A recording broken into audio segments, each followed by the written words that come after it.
더불어민주당 윤건영 의원과 함께하는 슬기로울 정치 시간입니다. 어서 오세요. 네, 윤건영입니다. 네, 이 폭염에 잘 지내고 계십니까? 너무 덥습니다.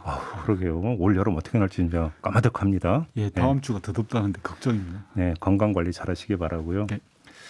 당내 경선이 조금씩 뜨거워지고 있는 것 같은데 네. 의원님께서 글을 하나 올리셨더라고요, 페이스북에. 근데 내용 보니까 보기 거북하다 이런 내용이 있는데 뭐가 그렇게 거북살스러웠습니까?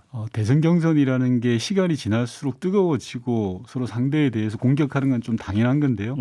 저는 이번 민주당의 대선 경선은 개인전이 아니라 단체전이라고 생각합니다. 그래서 자기가 가지고 있는 장점의 크기로 싸워야지 상대의 약점을 가지고 싸우면 민주당이 승리하는데 지장이 있을 거다. 그런 차원에서 좀 우리 스스로에게 상처가 되는 말들은 조금씩 조심하자라는 차원에서 글을 하나 썼습니다. 근데 뭐 사실 이제 지지율 변동 추이가 좀 나타나고 있고 그다음에 또 이제 이러면서 예를 들어서 이재명 지사 쪽 같은 경우는 뭐 전략적 인내라는 게 전략적 패착 아니냐 이런 이야기도 좀 나오고 이러다 보니까 나오는 현상인 것 같은데 이게 좀 자제가 될까요? 모르겠습니다. 당내에 많은 의원님들이 또 공감도 해 주시고요. 후보님들도 뭐 공감대가 저는 있다고 생각합니다. 그래요? 알겠습니다. 그 이후 좀 진행 상을 좀 봐야 될 것 네. 같고 혹시라도 이제 그 경선 연기가 될지 아직 최종 결정은 안 났지만 네. 만약에 경선 연기가 된다면 이거 좀 약간 열기를 식히는 하나의 중요한 계기가 될 수 있다고 보십니까? 뭐 그럴 수도 있고 지금 뭐니 해도 코로나 상황이 심각하니까 그러니까요. 국민들과 함께 하고 예. 그 보조를 맞춘다는 측면에서 의미도 있다라고 생각합니다. 알겠습니다. 윤석열 전 검찰총장이 어제 JTBC하고 인터뷰를 했던데 여기서 이제 어떤 질문이 들어갔냐면 이 야권으로 출마하는 게 자기 부정 아니냐라는 이야기가 있다 이렇게 질문 들어가니까 윤석열 전 총장이 뭐라고 받았냐면 오히려 여권의 그런 지적이 자기 부정이다 이렇게 대답을 했는데요. 어떻게 평가하십니까? 그렇게 뭐 말장난처럼 이야기할 건 아닌 것 같고요. 예. 저는 출마 자체가 문제라고 생각합니다. 여든 야든 검찰총장을 하신 분이 그만두고 나서 곧바로 정치에 뛰어든다. 감사원장도 마찬가지고요. 네. 권력기관의 장이 그렇게 뛰어들면서 검찰의 정치적 중립을 엄청나게 훼손하지 않았습니까? 이건 역사의 과오라고 생각합니다. 그 역사의 과거. 네. 윤석열 전 총장의 지지율이 좀 빠지고 있는 추이를 보이고 있다는 결과가 나오고 있는데 네. 어떻게 평가하세요, 이거는?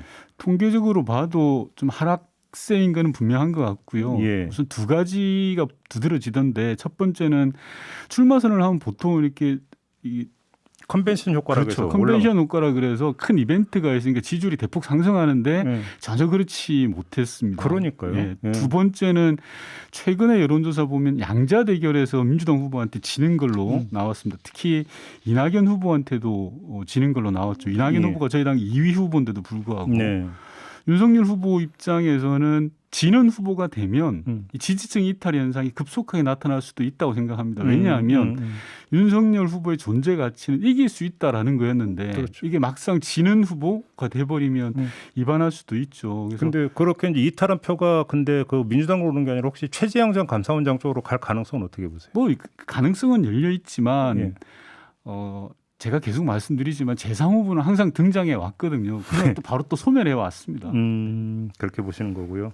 저번에 일전에 이제 그 이야기할 때 바다에 비유하신 적이 있잖아요. 네. 그러니까 지금 이제 바다에 나온 상황이고 이제 거기서 이제 본격적으로 현상이 벌어지고 있다고 이렇게 좀 보시는 것 같네요. 민물고기는 민물에 있을 때 격에 맞고 어울리죠. 근데 민물고기가 바다에 나오면 잘 살지를 못합니다. 알겠습니다.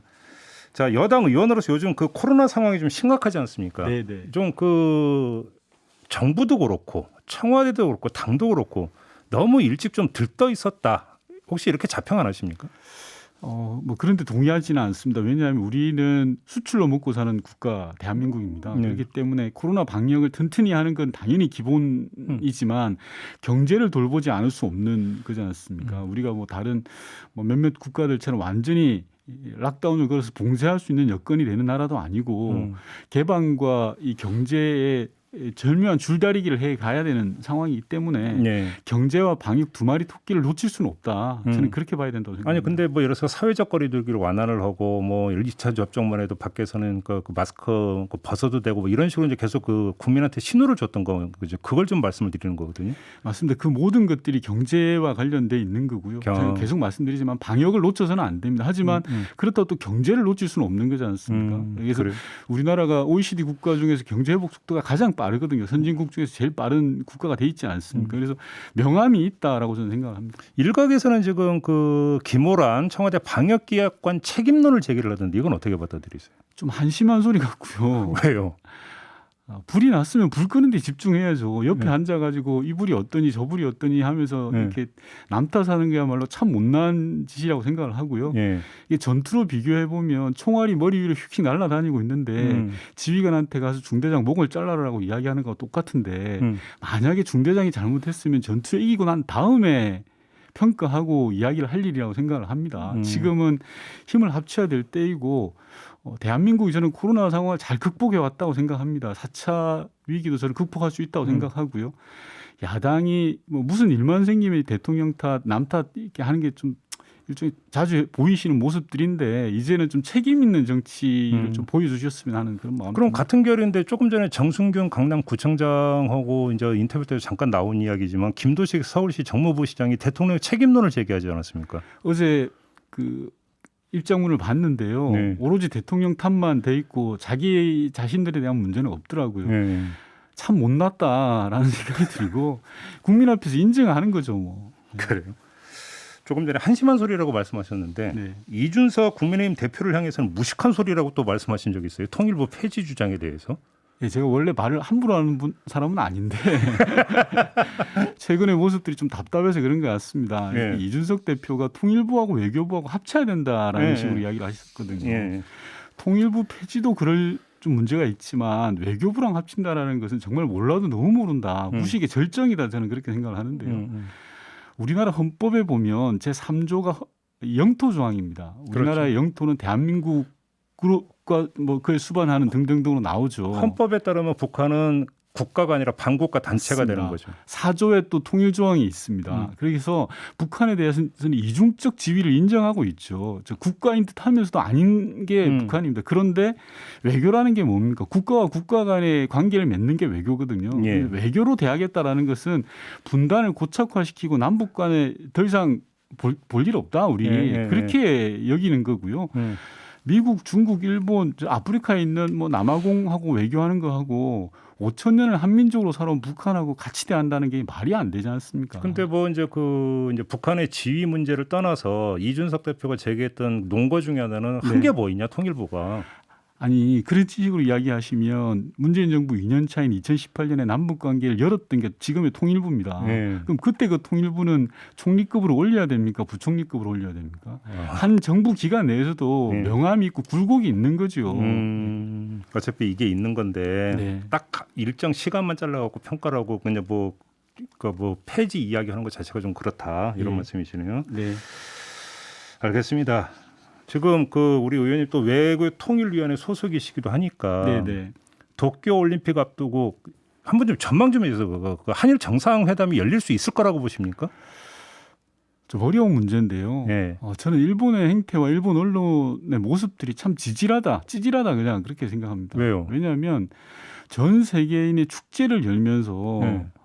한쪽 손으로는 악수를 하자 그러고 또 한쪽 손으로는 욕을 하고 있는 그런 모습이거든요. 지금 방위백수 또 독도 연구소 예. 또 주장했잖아요. 예. 그러니까 어쩌다 일본이 이렇게 치사하고 치졸해졌는지는 잘 모르겠습니다만 저는 한편으로 그런 생각을 합니다. 대통령께서 여러 가지 양론이 있는 거 아닙니까? 네. 한쪽에서는 야 굴욕 외교하지 마라라는 거고 또 한쪽에서는 한일 관계를 개선해야 된다라는 양론이 있습니다. 저는 이럴 때 좀 대범하고 통 크게 하시는 것도 한 방법이다. 경우의 수다. 문재인 대통령. 예. 그래서 뭐 정상회담이라든지 뭐 이런 거에 대해서 구애받지 말고 옆집 이웃인 일본에서 큰 잔치가 열렸으니 가서 축하해 주겠다. 라는 걸로 가면 국제사회가 비교할 거라고 생각합니다. 찌질한 일본과 대범한 대한민국.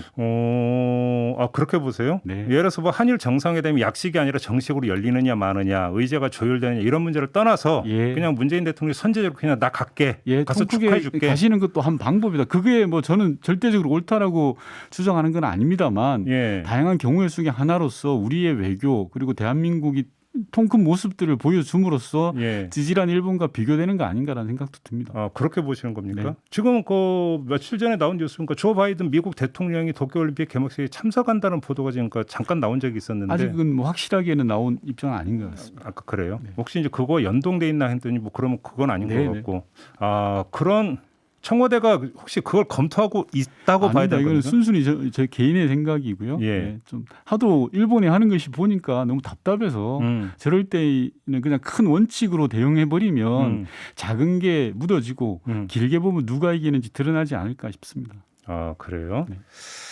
알겠습니다. 이 미국 같은 경우는 이 조 바이든 대통령 참석은 잠깐 보도가 나온 적은 네, 있었는데 확인된 이야기는 아니고 지금 공식적으로는 이제 그 영부인 질 바이든 맞습니다. 여사가 네. 이제 그 참석하는 걸로 여기까지만 지금 제한돼 있고 먼저 오히려 네. 통 큰 모습을 보여주는 것도 하나의 방법일 수가 네. 있다. 그런데 참 걱정이 되는 부분이 우리 선수들의 건강 문제도 사실은 좀 걱정 맞습니다. 아닙니까? 그게 제일 큰 올림픽? 걱정이죠. 네, 무엇보다도 선수단의 안전이 우선이라고 생각하거든요. 예, 네. 거기다 뭐 지금 후쿠시마에서 뭐 그 잡아올린 수산물도 지금 뭐 네. 식탁에 올라갈 수 있다고 하면 이건 좀 문제 심각해지는 거 아닙니까? 네, 맞습니다. 그렇다고 선수촌 밖에서는 밥 못 먹게 해버렸잖아요 지금 네. 조직위원회에서. 예. 그래서 저는 우리 정부가 선수단의 안전을 최우선으로 할 것으로 저는 믿고 있고요. 그런 부분들에 대해서는 한치의 빈틈도 없이 저는 잘할 것이다라고 생각합니다. 알겠습니다. 마무리를 해야 되는데 처음으로 돌아가서 네. 경선 얘기 하나만 좀 여쭤볼게요. 의원님은 물론 이제 그 중립을 선언을 하셨기 때문에 어찌 보면 더 객관적으로 말씀하실 수 있을 것 같은데 경선 일정 연기는 불가피하다고 보세요? 아무래도 국민 모두가 코로나 상황으로 고통을 받고 있는 데라 같이 호흡하는 게 저는 맞지 않나라는 생각을 가지고 있는데요. 네. 당 선관위에서 의견을 조율해서 지도부하고 저는 합리적으로 결정을 내릴 거라고 생각합니다. 아직 최종 결론은 나지 않았습니다. 그러죠. 그런데 이재명 지사 쪽에서 하더라도 저 국감 전에 끝내는 방안으로 어떤 일정을 그것도 한 제시했다는. 방법이고요. 네. 저는 그래요? 뭐 시기를 3주니 2주니 이런 거는 오히려 단편적인 것 같고요. 지금 예. 상황에서 얼마나 여든 야든 힘을 모아서 코로나 국면을 잘 극복할 것이냐 이게 관건이라고 생각합니다. 알겠습니다. 자, 오늘 이야기 이렇게 마무리하도록 하겠습니다. 고맙습니다, 의원님. 네, 더불어민주당의 윤건영 의원이었습니다.